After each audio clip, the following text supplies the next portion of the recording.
Dr. John Arden, welcome back to the Science of Psychotherapy podcast. It's so great to see you. Oh, great to see both of you again. Yeah, thanks, John. Yeah, it's really great of you to not only sort of be prepared to come on, but actually kind of keen and eager and prompting us to get on because, of course, this time it's a little bit not just about other people. It's kind of a little bit about Matt and me as well, because we've done a little book that I think you know about.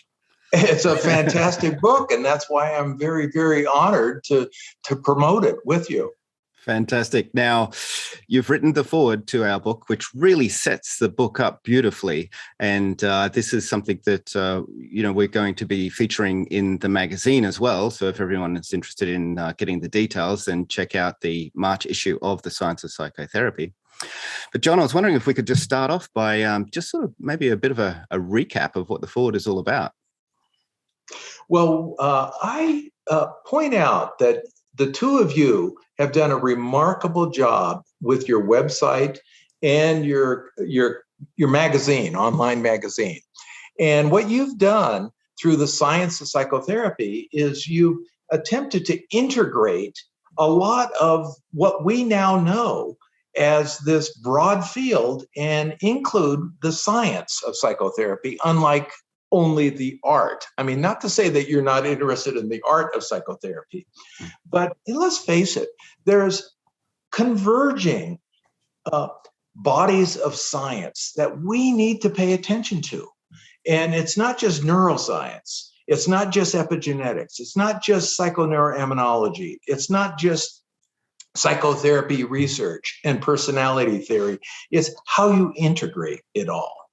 And so the 21st century is so much different from the 20th century. I mean, really, we've talked about this before.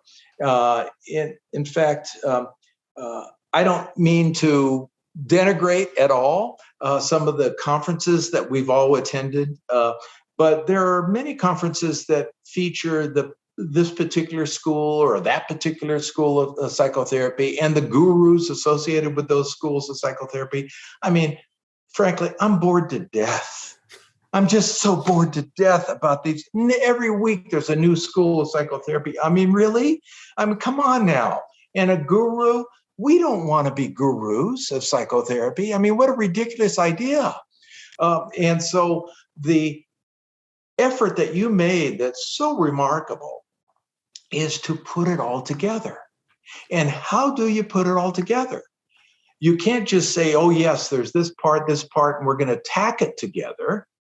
Rather, as we talked about before we started filming this, the science of complexity is an effort to take a look at how there are multiple variables all interacting with one another that result in, as we used to say in systems theory, greater than the sum of its parts. Well, we're talking about emergence. We're talking about how these multiple variables interact with one another.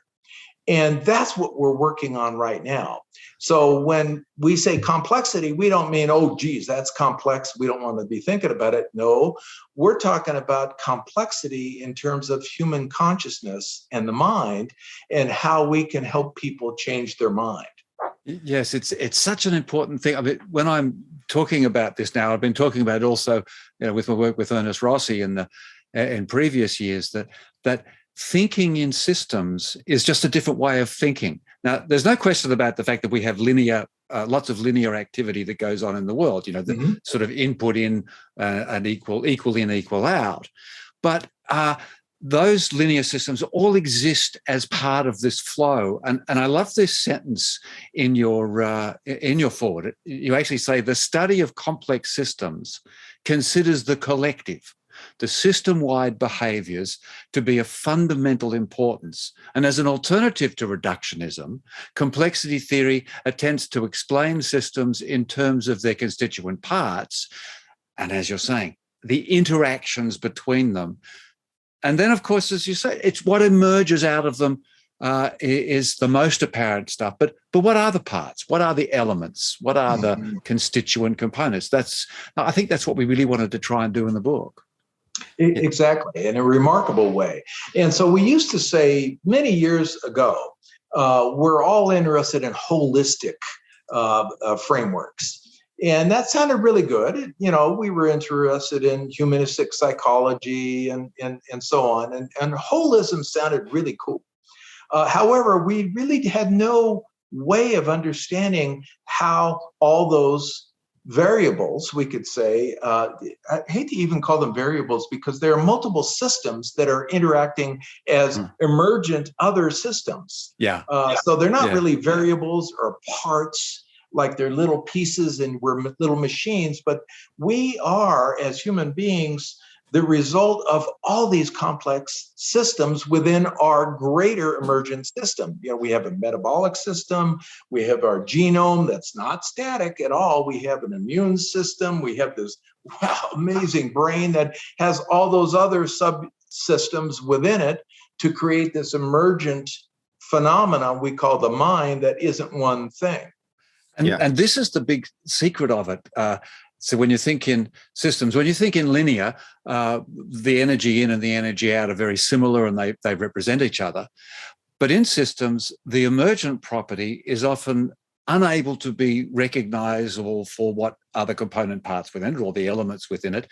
And equally, the elements within it can't necessarily direct you to what the emergent property is. And I always just use the simple example of a human being. When you look at a human being, you look at the whole human being, as we do in holism, but it's very, very hard to imagine a liver, when you just look at the whole human being. And when you're looking at a liver, so this reductionism, it's equally very difficult to imagine a whole human being as a part of it. So it's a different way of thinking. You're neither just looking at the emergent whole, nor are you looking at the reductionist component. You're looking at this. Well, really, the hands just have to roll round and round. You're looking at the flow and interaction that comes from producers to, can go down from, and all those areas where you can move and play. And with the book, we try to give this situation where, okay, and we do this quite a lot, saying blah, blah, blah, blah, blah, see chapter 5, and blah, blah, blah, blah, blah, check out chapter 7, blah, blah, blah, blah, blah, go back to chapter 2 and just remind yourself. This is, I think, a part of the usefulness, and which, well, I know that you and Matt and I have been talking about this for years, but it's only just becoming an accepted a concept of a way of viewing holism back into component elements, not as reductionism. Yes, and we have to get away from the machine analogies of who we are, because we're not we're not machines. I mean, physics have thrown out the machine way of thinking of things 100 years ago, when we started looking at the very tiny, and things look much more like relationships and flow. And I keep thinking about music. Music is a great analogy. I think music exists in the flow of time. If it's static for a moment, or you're just looking at notes on a page, that's not the music. It's a representation of something to do with the music, but it's not the music. The music only exists in the flow of time, where all of the elements are bringing about, like you said, this emergent quality. And so we also are very unmachine-like, even though our left hemisphere loves to break things down and categorize things and sort of has there's I think a delusion that it sees things as biological things as machines, but they're not. Yeah, so it's this word science, John, too. Sorry, you've got some stuff, but I just talk to that as well. I wanted to build on that metaphor. That I think it's really good, Matt, that you bring up music as a wonderful way to describe the confluence of all these factors. Because let's take a symphony orchestra. They've got a score there, they've got a conductor. However, there are all these separate individuals, you could say subsystems, but they're really individuals with multiple subsystems, and they're interpreting what they're reading on the score, but also what the conductor is asking them to do. And then there's that music. So if you listen to any, let's say a symphony, I'm particularly fascinated with how some conductors and their respective orchestras interpret, let's say, Beethoven's Ninth Symphony totally different. And I could really feel the difference. Well, can you be reductionistic in that way? No. So your metaphor of music, and we could say the music is the mind, because where the heck do you locate that? You don't locate it. It's the confluence of all of it together. And it only exists in a context, and where that's another thing that we tend to ignore is the context. So it's the individual players, it's they're blowing their reed instruments or whatever, but it's the whole, it's the environment as well that all has an effect. And so context is terribly important. And what I've been reading recently, in biology, is that everything affects everything in every sort of way. Oh, absolutely. Synthetic biology and systems biology is just so fascinating because it all relates to what we're talking about. And one of the frustrations that I think we all share is that many psychotherapists in general just are a little lazy. They don't want to get into all this. I already know it. I'm a seasoned therapist. Oh, right. Oh, and remember, I ran the largest mental health training program in the United States, probably one of the largest in the world. And I had all these people, the supervisors and the 150 postdocs, there's now 250 now there. Wow. And they all want to be, okay, so the therapists think that, okay, I've had these 40 years of psychotherapy and I have this wisdom that I've accumulated and all that. And they're just lazy. They don't want to look at how their particular theory that's not science-based is really the fruition of all this wisdom over a period of time. And they balk against science, as we're talking about. Now, one of the reasons they balk is they think that, let's say, machine learning and artificial intelligence is the result of reductionism. So let me use that because one of you mentioned machine learning. So one of my friends here in Santa Fe, who's also one of the main players up at the Santa Fe Institute, wrote a book called Complexity, very involved in complexity theory. She's a specialist, or her area is artificial intelligence. In fact, her recent book is called Artificial Intelligence. And she's constantly debating with a lot of other AI people that think that AI is going to control everything, and we're going to replicate the mind. And she goes, "Are you kidding me? Huh? No, we can't even get to common sense with AI. I mean, really. I mean, we're not even at the 1-year-old level of AI, when you're talking about these self-driving cars that are AI. So this idea of machine learning and artificial intelligence, this larger picture, as being representative of science, that's a misnomer. I mean, it is a scientific endeavor, but with regard to complexity theory, what we're talking about, not to put it up on a pedestal, but it's a conceptual framework to make sure that a lot of different subsystems result in, or understand that resulting in something complex like our ability to have this conversation. Yeah. And just one more thing while I'm rattling on here.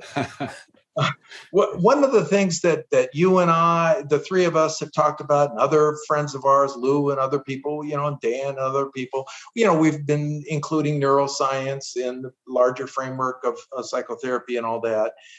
But you can't just name a bunch of brain parts and say, "Oh, now I'm an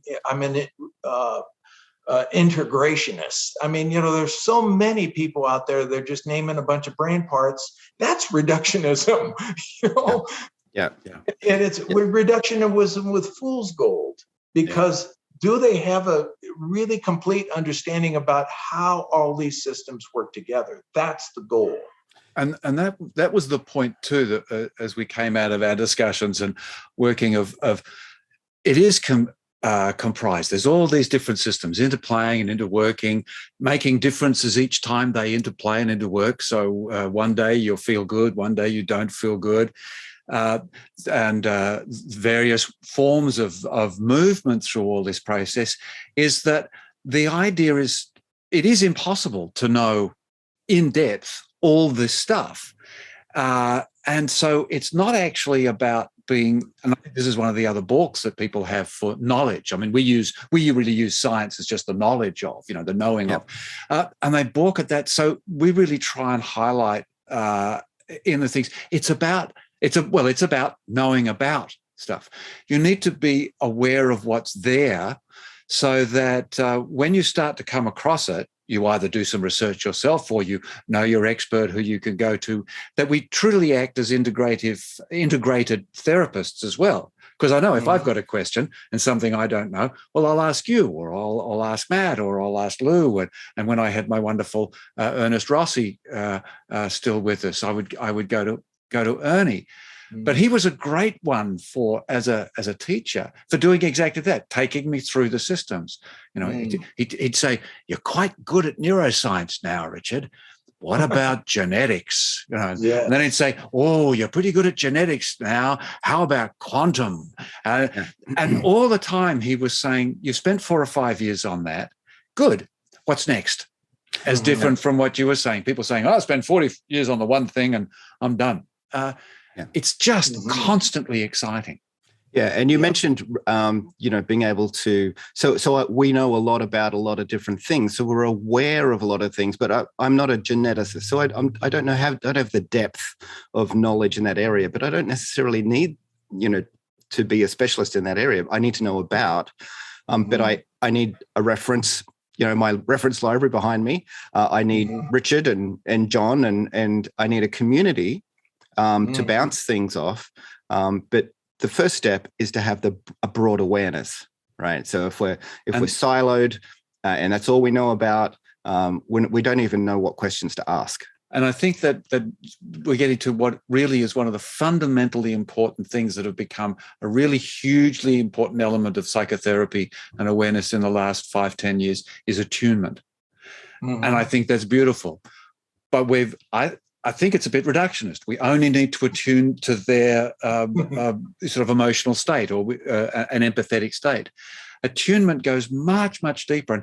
And we do that in the introduction. I give a case that you could attune to it beautifully, and that would take you to some elements of affective science, some elements of attachment, some elements of trauma. And that would be a very well thought out treatment program, and a very sensitive and engaged treatment program.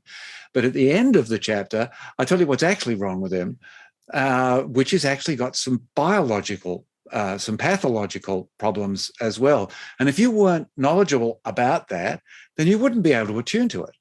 You would have missed it. And this is what happened. This guy had years of therapy and nothing did any good. And then they found out what was wrong, and they thought, okay, we've got to add stuff. We've got to make it more interesting.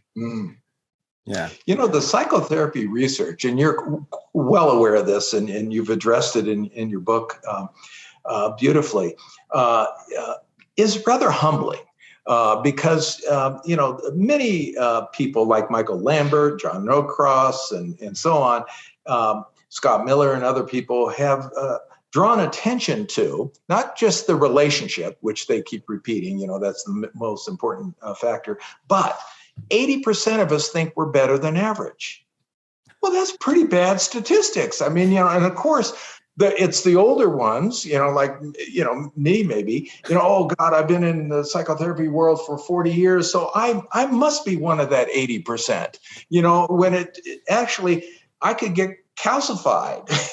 I could get rigor mortis of the mind, as a result. And so that kind of arrogance, you could say, is really the 21st century. So I love this, if you don't mind me just taking a little tangent here, this story of the Oracle of Delphi and Socrates, because Socrates was my hero as an adolescent. And so the Oracle of Delphi, goes something like this. Socrates, you're the wisest man in Athens. Get out of here. That's ridiculous. No. Go check it out. You're the wisest man in Athens. He said, yeah, all right, I'll go check it out. So he went all over Athens and he found this guy and that guy, the sophists and this and that person. And, well, yeah, of course I'm a wise guy. Look at all these people coming to talk to me. I got the school and everything else. And another guy says, yeah, they pay me. What they pay you? No, I don't want to get paid. Well, see, you're not wise like me. And so he went to another person. These are like the schools of psychotherapy, And so he said, God, is anybody in Athens really going to acknowledge their own ignorance? Crap. That's wisdom. That's the wisdom. And so that hubrisness of the psychotherapy schools with the membership card, and you're level 4 this and that. I mean, come on already. And so that's the calcification of knowledge. And really what we're talking about right now, and our respective books and everything, are hopefully that's why we did them, hopefully the building blocks to the future. But you know what? In 10 years, we're probably going to look back at some of the things that we've talked about and go, yeah, we were working on something here, but my God, look how much more we know. That is the reason to continue. Yes, edition 74. Yes, exactly.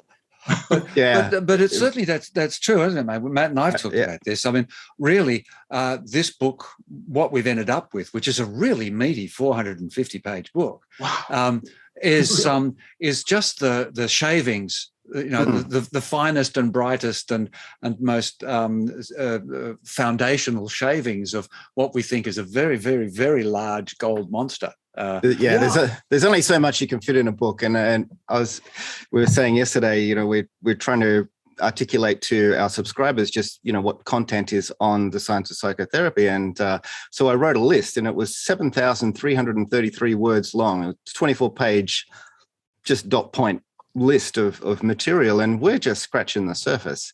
And every time, the book is a great is our leaping form into the Science of Psychotherapy Academy, which is the leaping form into platform into all the other things for that enthusiastic 21st century therapist. It's such an exciting time too to be in this game and to be learning about the human condition and humanity, because there is just a few months ago I was talking to a Dr. Leaf, L-I-E-F-F, talking about very interesting book. Actually, did you put us onto him? But he was just fabulous. Cellular communication, like you would never you probably would believe, because you probably know his work, but it is just mind-blowing. When I did my master's degree, we were just they were just hinting at that sort of information about what's just going on between cells through molecular, charged particles, and that why would nature just have a whole bunch of things there and do nothing with them? We're so simplistic. We say, well, we don't know about that. Yeah, you don't know about it yet. Yeah, and in fact, that's what is kind of interesting, because John Leaf, the author of The Secret Language of Cells, says almost ad nauseum, but it's really true. He said, we're only just beginning to understand how these connections are made. He introduces a lot of complexity, but he also says we're only beginning to understand. So we could refer to your book as an invitation to the future. I love that. Quick neon lights somewhere, hanging off the end of a plane going over the Super Bowl. But it is, isn't it beautiful, John? And one of the things that I said just sort of spontaneously when we were chatting with someone the other day was, we mucked around a lot with the cover. There was a lot of sort of figuring out and changing and shifting, but we've ended up with something. And if you just spend a little time just sitting with it, the colors of it, because all the images are all very subtle. It's almost like a little meditation in itself that draws you in, and it certainly draws me and a lot of other people. And perhaps other people will go, oh no, that doesn't do anything for me. But it actually, this is a meditation on possibility, and that is what the future is. The future is always the possibility. Mm-hmm. And Exactly. that's what I think that's beautiful, John. Yeah. Wow. Fantastic. Yeah, I really hope we can inspire people to just to broaden their knowing about, and and not to be intimidated by the scope of what's out there. Like I said, Richard and I, we're not experts in any of these areas as a specialist would be, but I guess our expertise is in the broad knowing about to bring all these things together. Well put, Matt. I think that's a very, very important point, because many of your readers might think, "Oh, geez, that's a colossal book. Do I have to read that? Oh my God, it's complicated stuff in there." No, it's an invitation to be hungry to continue to grow. Now, your book is so much more down to earth than John Leaf's book, which is a great book, because, wow, that's a complex book. I've read it and I've twice. It's a complex book. Now, your book brings it more down to earth and more, let's say, practical. And that's the whole concept that we're working with here. And that's what you're inviting people to do, is take practical knowledge and put it to work. But that's going to be growing because you're actually inviting them to continue to grow just like we are. Let's face it, we are just like Socrates. We're asking questions all the time, and we're not the embodiment of all this knowledge. We're holding some of it to grow further, rather than we're a calcified school of psychotherapy. Get away. And I think this is the empowerment of thinking in complex systems, of understanding that complex systems are there and you can think in them, is that when you have this linear type of process, there is a great deal of pressure on you being the expert, on you knowing exactly how it's done and implementing it exactly the right way so you can get exact correct outcome. And the interesting thing is you can actually not necessarily know everything. And of course, the point we're making is even if you do know everything, you still don't know everything because there's more to know. Exactly. As long as you're implementing from a reliable space, as long as you're putting that sort of energy into your therapeutic experience, and you're coming from a place that is building upon reasonably reliable knowledge, then the system itself will begin to rattle and move forward. And as we were saying, the whole essence of what's going on between cells, we're figuring out what that is now. Well, nature's known that for a long time. And if we give the body the sorts of capacities to communicate between cells, the sorts of mental states, the sorts of mind-to-body work, the sorts of diet, the sorts of understanding and assistance with regulation of genetic processes and neurobiological processes, nature will say, "Oh, good, thanks, guys. I can use this. This is good. I can take it from here."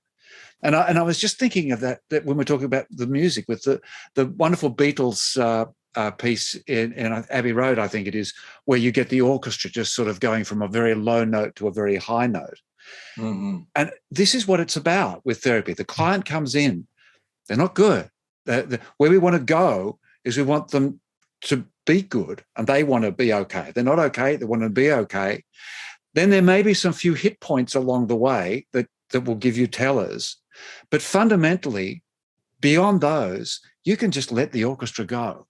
And given those frameworks, it will find itself there in a beautiful, fascinating, and extraordinary pattern that afterwards you go, wow, I never expected that. And we want them to hum the same tune between sessions, because as we well know, a huge amount of neuroplasticity takes place between sessions. They go back to their lives.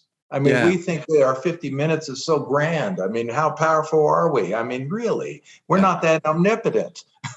Yes, and they want those them to go on and keep humming that same tune to make it part of their being. So this is what Ernie Rossi called the creative moment. that creative moment. And when the client when it hits that creative moment, interestingly, his research tells us it happens more around sort of 90 minutes, not the 50 minutes, but they take that creative moment, then just step back. They've hit a hot point, and let their system process and work with that. Yeah. I'm so glad that you've spent so many collaborative hours and days with Ernie. Even though I haven't, I've met him here and there and all that, but his books, for me, 30 some years ago, I forgot what the Psychobiology of Mind, Body, Healing, that book, in addition to all the Erickson ones early on, which I was kind of at one of those Erickson institutes and blah, blah. Yeah.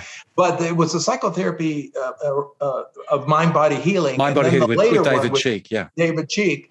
Those were really incredible books for me. And, he was so far ahead of his whole group. The Erickson groups, it's cool. They're group of nice people and I like them and everything. But he was such an expansive thinker. Yeah. I mean, he was really ahead of his time in many ways. And so it's wonderful that you've spent that time with him and still are good friends with his wife. Oh, yes. Catherine and I are still continuing to develop and expand stuff.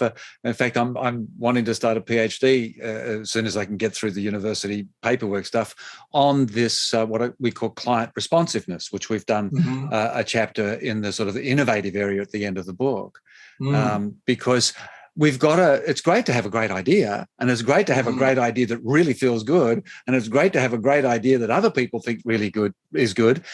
Well, then let's go off and do a bit of science. Let's go off and do a bit of knowledge finding and verifying and validating, but not reducing, restricting, and corralling.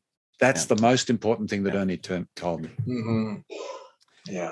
Well, as we sort of round this out, there's one point that I'd like to bring out, and that's so from a very pragmatic point of view for the therapists that are listening, what are we aiming for here? And one of the things that I think is an intuition that is highly attuned, as Richard said.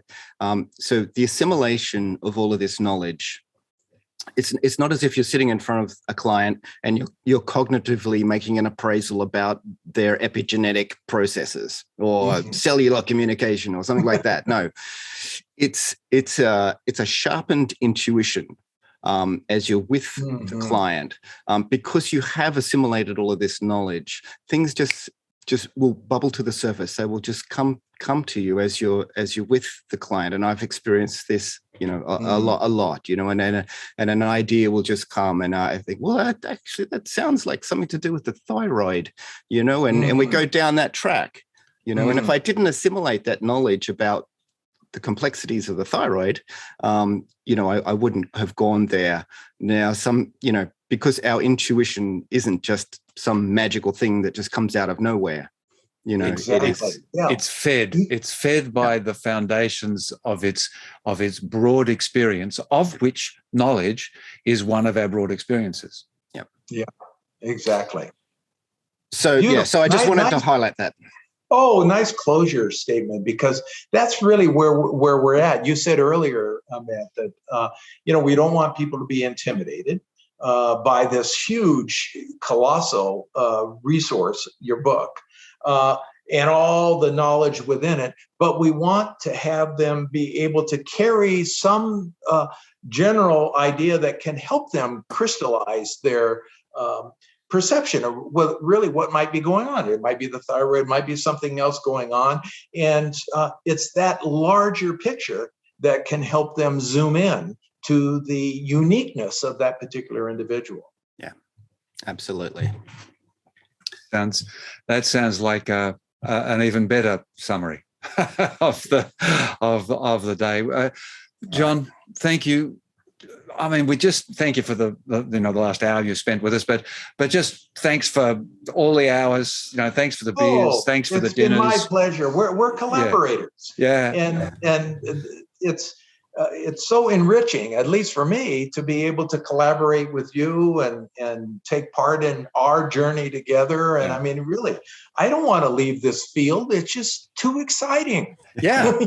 Really, why? I mean, I'm retired. What the heck does that mean? I mean, forget that idea. Absolutely. 3 or 4 books going on at the same time, and there's so much to learn. And every time I'm learning something, I go, oh, God, I had no idea how little I knew. Yeah, they're beautiful. I am the wisest person because I know how stupid I am. I think that's it, or ignorant.